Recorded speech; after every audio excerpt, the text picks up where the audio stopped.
Hello lovelies, welcome to today's challenge. Today's challenge is a sketch challenge and I want you to be inspired by this sketch here and do a project. Extra points if you don't do a layout and do a card or a journal page or something else, because that would be pretty cool to see. So if you're not quite sure what I'm talking about, over on my Facebook page we're having a cyber crop. So basically every night this week there'll be a new video based on one of the 5 challenges that I have over there. There are prizes for challenges, so in the description below there will be a link to my Facebook page. Head on over there if you're interested and give some of the challenges a go, and yeah, I'd love to see what you get up to.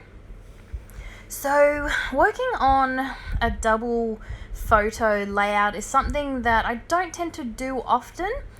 I'm generally a one photo kind of scrapper, but every now and then I do like to give it a go, and these 2 pictures went really well together, so they worked really well for this sketch. This is a picture of my niece on her 2nd birthday that was just gone in January. Oh, not really just gone, we're almost in April, aren't we? Yeah, so this was her cake. Her mum made this cake all by herself. This is a Wiggle cake. So my niece absolutely adores the Wiggles and Emma is her favourite. And so I thought I would use all this bright yellow in these photos and add some mixed media to my background. So I'm just adding some, I'm keeping it fairly simple, and I'm just adding some, is it lemon zest dilutions mist. I'm using the packaging technique, the kissing technique, whatever you want to call it. Basically I've just put some of this mist onto a little piece of plastic. In my case I use acrylic, and then I've just smushed it onto the background to give me this nice little effect. And then I'm going to let that dry. Well, I did heat it with my heat gun, but now I'm going to work on the central part of the sketch, which is my layout. So as you can see, the sketch doesn't call for any mixed media or anything that looks remotely like my splodge of yellow. But that's what I love about sketches. They're meant to inspire. It doesn't have to be exactly like the sketch. The rest of my layout pretty much keeps to the sketch really well. But yeah, I can't do a layout without mixed media. I have tried a couple of times this month and I don't like it.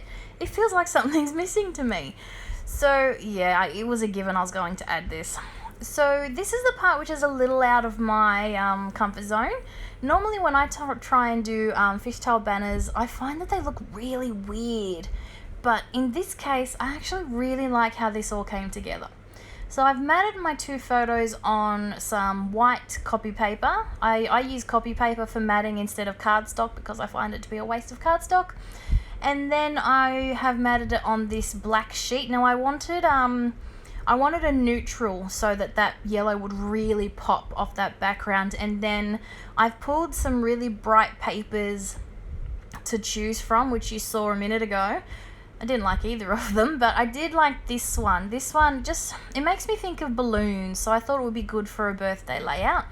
And I've liked that the colours, not only is there some yellow on there, which obviously goes with the layout, but there's also those other colours which feature really well on the cake. So it goes together nicely, and like I said, it reminds me of balloons. So I thought it would be perfect for this.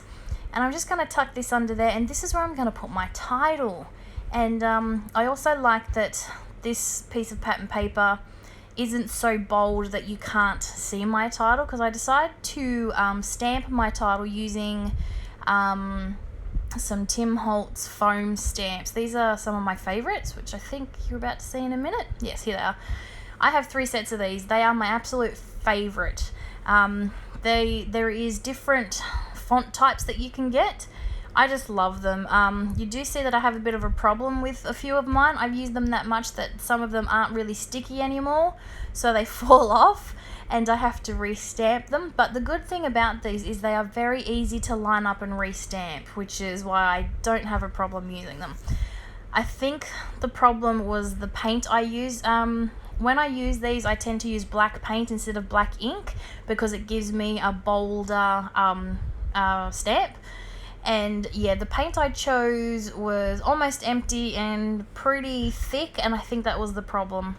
I think that's why I didn't get a very good transfer. But like I said, it is really easy to go back in and restamp because these foam stamps are just the letter. There's nothing around it, no negative space.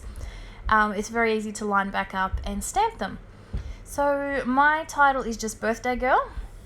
And yeah, I'm just going in with my with my stamp. Literally, I stick it to my finger and then restamp. That's how I restamp.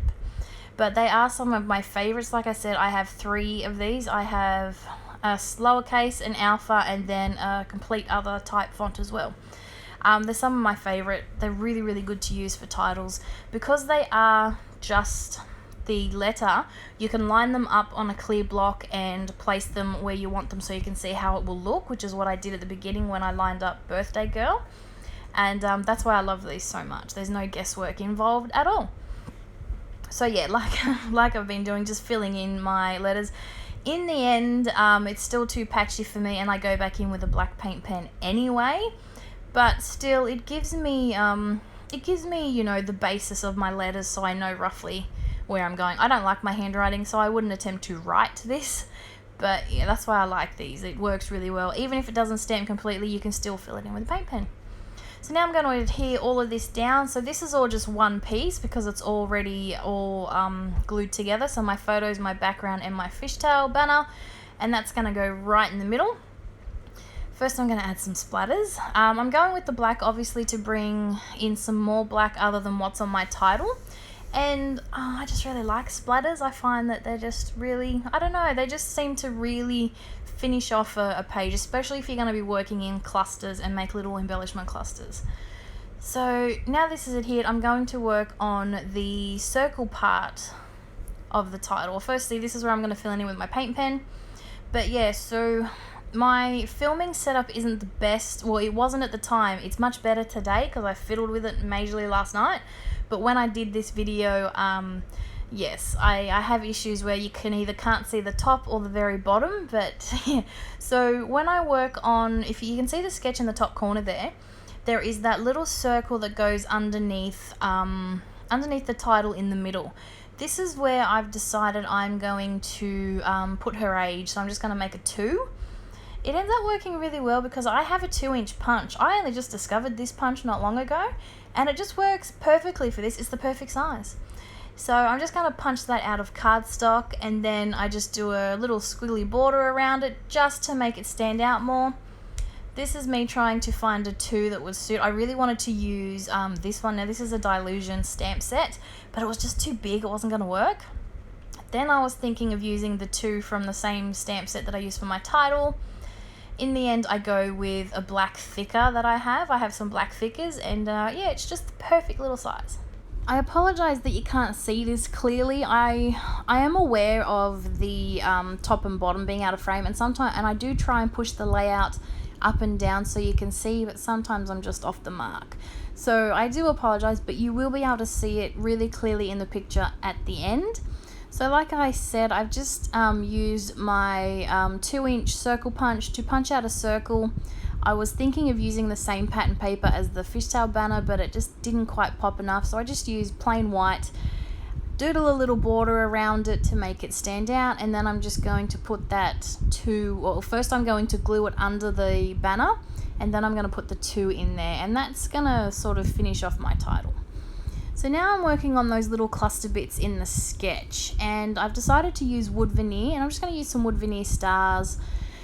On the left of the photo, the sketch calls for like a tab and then another circle. Like I said, I don't always stick to the sketch exactly, and that's fine with me. I've still got something in that corner that is sort of based on like what the sketch says. I'm just not, I didn't want to do another circle, and I didn't really want to use a tab, but I was really, really happy to use these stars. I thought it suited quite well. So for my top cluster, I've just made another little banner using the same pattern paper that I've used, and that's going to be my top cluster. Added a wood veneer star, and yeah, that's how I'm adding my clusters. I think I've mentioned it before. I always tend to go in groups of 3. Like I've said, our brain likes odd numbers.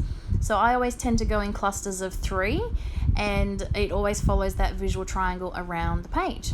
And there's my layout. So I hope you've enjoyed this video, and I really do hope you'll head over to the Facebook page and join in our little cyber crop. Thanks for watching. I'll be back tomorrow with a new video. Bye for now.